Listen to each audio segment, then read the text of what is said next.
தமிழ் உறவுகளுக்கு வணக்கம். இது உங்கள் வேர்களை தேடி தமிழ் மீடியா. தலையில் குடுமியுடன் தியான நிலையில் முருகப்பெருமான் அருளும் திருத்தலம், வாய்ப்பேச முடியாதவர்கள் வந்து வழிபட வேண்டிய திருத்தலம், திருஞான சம்பந்தரால் தேவார பாடல் பெற்ற திருத்தலம் என்று பல்வேறு சிறப்புகளை பெற்ற திருப்பந்துறை சிவானந்தேஸ்வரர் திருக்கோவிலின் ஸ்தல வரலாறு, சிறப்புகள் ஆகியவற்றைத்தான் இன்றைய காணொளி மூலம் நாம் பார்க்க போகிறோம். காணொலியை ஸ்கிப் பண்ணாமல் முழுசாக பாருங்கள். நீங்கள் இன்னும் நம்ம சேனலுக்கு சப்ஸ்கிரைப் பண்ணலைன்னா சப்ஸ்கிரைப் பண்ணிவிடுங்க. மறக்காமல் பக்கத்தில் இருக்கிற பெல் பட்டனை ப்ரெஸ் பண்ணிவிடுங்க. வாங்க காணொலிக்குள்ளே போகலாம். தேவார பாடல் பெற்ற காவிரி தென் தலங்கள் வரிசையில் 64வது தலமாக திகழ்கிறது திருப்பேணு பெருந்துறை. இந்த தலம் தற்பொழுது திருப்பந்துறை என்று அழைக்கப்படுகிறது. இத்தலத்து இறைவனின் திருநாமம் சிவானந்தேஸ்வரர், இறைவியின் திருநாமம் மலை அரசி அம்மை மற்றும் மங்களாம்பிகை. இந்த ஆலயம் கும்பகோணத்தில் இருந்து எரவஞ்சேரி வழியாக மயிலாடுதுறை செல்லும் சாலையில் 12வது கிலோமீட்டர் தொலைவில் அமைந்திருக்கிறது. நாச்சியார் கோவில் வந்துவிட்டால் அங்கிருந்து 2 கிலோமீட்டர் தொலைவு பயணித்தும் இந்த திருப்பந்துறை என்னும் தலத்தை அடையலாம். இந்த ஆலயம் கிராமத்தில் அமைந்திருப்பதால் நடை திறக்கப்படும் நேரம் மிக மிக குறைவு. அதாவது தினமும் காலை 8 மணிக்கு நடை திறக்கப்பட்டு 9 மணிக்கு நடை சாத்தப்படும். மீண்டும் மாலை 5 மணி முதல் இரவு 6:30 மணி வரை மட்டுமே நடை திறக்கப்பட்டிருக்கும் என்பது குறிப்பிடத்தக்க ஒன்று. இந்த ஆலயத்தின் ஸ்தல வரலாறை முதலில் தெரிந்து கொள்வோம். பிரணவ மந்திரத்திற்கு பொருள் தெரியாத பிரம்மனை முருகப்பெருமான் சிறையில் அடைத்து விடுகிறார். பிறகு முருகனை மனக்கவலை பற்றி கொள்கிறது. வயதில் சிறியவனான நான் பெரியவரான பிரம்மாவை நிந்தனை செய்துவிட்டேனே என்ற கவலை மென்மேலும் அதிகரிக்கிறது. தனது மாமனான மகாவிஷ்ணுவிடம் பரிகாரம் கேட்கிறார் முருகன். தன்னை பூஜிப்பவர்களின் அனைத்து அபச்சாரங்களையும் மன்னித்து அருளும் கருணை உள்ளம் படைத்த சிவபெருமானை லிங்க திருவுருவில் வழிபடும்படி முருகனுக்கு மகாவிஷ்ணு அறிவுரை கூறினார். அதன்படி முருகப்பெருமான் திருப்பனந்தாளுக்கு அருகில் உள்ள சேங்கனூரில் சிவலிங்கம் ஒன்றை பிரதிஷ்டை செய்து வழிபட்டார். ஆனாலும் அவருடைய கவலை தீரவில்லை. மேலும் கவலைகள் கூடி மௌனியாகவே ஆகி நாளடைவில் ஊமையாகவே சஞ்சரிக்க தொடங்கிவிட்டார். அவ்வாறு இருக்கையில் ஒரு நாள் காவிரியின் கிளை நதியான அரிசொல் ஆறு என்று அழைக்கப்படும் அரிசிலாற்றின் கரையோரம் இருந்த திருப்பந்துறை திருத்தலத்தை அடைந்தார். அங்கு வன்னி மரத்தடியில் குடிகொண்டிருக்கும் சிவானந்தேஸ்வரரை கண்டதும் முருகப்பெருமானது உள்ளம் மலர்ச்சியடைந்தது. உள்ளம் நெகிழ்ந்து அதுவரை மௌனியாக இருந்த முருகப்பெருமான் சிவானந்தேஸ்வரரை தலையில் குடுமியோடும் கையில் சின்முத்திரையோடும் தண்டாயுதபாணியாக மாறி ஆகம விதிப்படி பூஜை செய்கிறார்.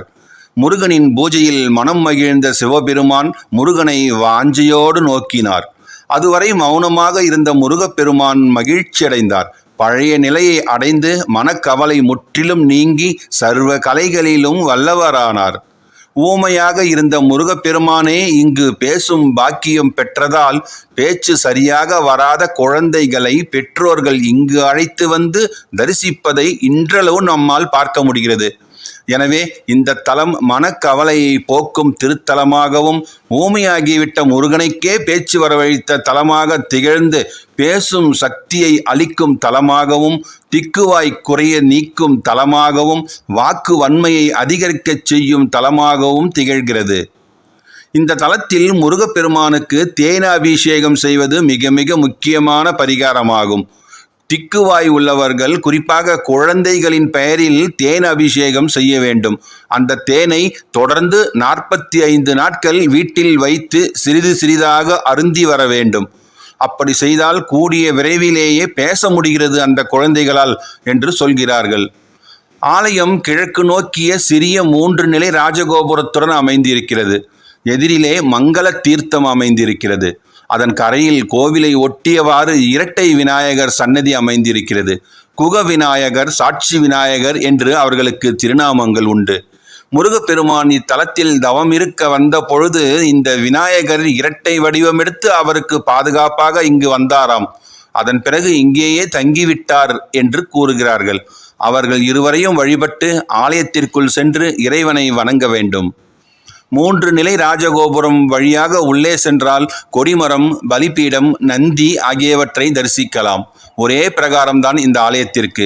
கருவறை கோஷ்டங்களில் நர்த்தன விநாயகர், தட்சணாமூர்த்தி, லிங்கோத்பவர், பிரம்மா, துர்க்கை ஆகியோரெல்லாம் அருள் புரிகிறார்கள்.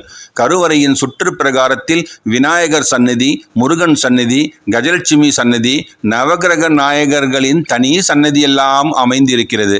இந்த ஆலயத்தில் முருகப்பெருமான் தான் சிறப்புக்குரியவர். சுவாமி சன்னதியின் முன்பு முருகப்பெருமானின் சிலை வைக்கப்பட்டிருக்கிறது. தண்டாயுதபாணி என்று அழைக்கப்படும் இவர் சின்முத்திரையுடன் கண்களை மூடி நின்ற திருக்கோலத்தில் தியானம் செய்து கொண்டிருக்கிறார். அவரது காது நீளமாக வளர்ந்திருக்கிறது. தலையில் குடுமி இருக்கிறது. தலையில் குடுமியுடன் தியான நிலையில் இருக்கும் முருகப்பெருமானை வேறு எங்குமே நம்மால் காண இயலாது. சின்முத்திரையுடன் தியான நிலையில் இருக்கும் தண்டபாணியின் திருமேனி பக்தர்கள் பார்த்து பார்த்து பரவசம் அடைய வேண்டிய திருமேனி. ஆலயத்தில் உள்ள பிச்சாடனர் உருவச்சிலையும் மிக மிக சிறப்பானது. ஒவ்வொரு வருடமும் சித்திரை மாத பரணி நட்சத்திர தினத்தன்று இவருக்கு அமுது படையல் திருவிழா நடைபெறுகிறது. அம்பாள் மங்களாம்பிகை தெற்கு நோக்கி காட்சி தருகிறாள். இந்த ஆலயத்தில் ஸ்தலமரம், வன்னிமரம். இங்குள்ள நவகிரக மண்டபத்தில் சூரியன் மட்டும் தனது தேவியருடன் இருக்க மற்ற 8 கிரகங்களும் தனித்த நிலையில் அருள் புரிகிறார்கள். செங்கல் கோவிலாக இருந்த இந்த கோவில் கரிகால சோழன் காலத்தில் கற்கோவிலாக மாறியிருக்கிறது. இந்த தகவலை இங்கிருக்கும் கல்வெட்டு தெரிவிக்கிறது. இந்த தலத்தில் பிரம்மோற்சவம் எதுவும் கிடையாது. முருகப்பெருமானுக்குரிய கிருத்திகை, சஷ்டி மற்றும் சிவபெருமானுக்குரிய பிரதோஷம், சிவராத்திரி ஆகிய தினங்களில் சிறப்பு பூஜைகள் எல்லாம் நடைபெறுகிறது. இந்த தலத்தின் விசேஷ மூர்த்தியான தண்டபாணி சுவாமிக்கு தேனாபிஷேகம் செய்து அந்த அபிஷேக தேனை தொடர்ந்து 45 நாட்கள் பருகி வர பேச்சு குறைபாடுகள் எல்லாம் நீங்கிவிடுகிறது. நல்ல வாக்கு வன்மையும் படிப்பில் கவன மிகுதியும் ஏற்படுகிறது என்று கூறுகிறார்கள் பலனடைந்த பக்தர்கள். வியாழக்கிழமையன்று இத்தலத்தில் உள்ள மங்கள தீர்த்தத்தில் நீராடிவிட்டு கணபதி, சுவாமி, அம்பாள் மற்றும் கந்தனை வழிபட்டால் தோல் வியாதிகள் யாவும் நீங்க பெறும் என்று கூறுகிறார்கள் இப்பகுதி பக்தர்கள். திருஞான சம்பந்தர் அவர்கள் இயற்றியுள்ள இந்த தலத்திற்கான தேவார பதிகம் 1ஆம் திருமுறையில் இடம்பெற்றிருக்கிறது என்பதை தெரிவித்துக் கொண்டு உங்களிடமிருந்து விடைபெறுகிறேன். இந்த காணொளி உங்களுக்கு பிடித்திருந்தால் லைக் பண்ணுங்க, ஷேர் பண்ணுங்க, மறக்காம உங்கள் கருத்துக்களை கமெண்ட் பாக்ஸில் கமெண்ட் பண்ணுங்க. நன்றி, வணக்கம்.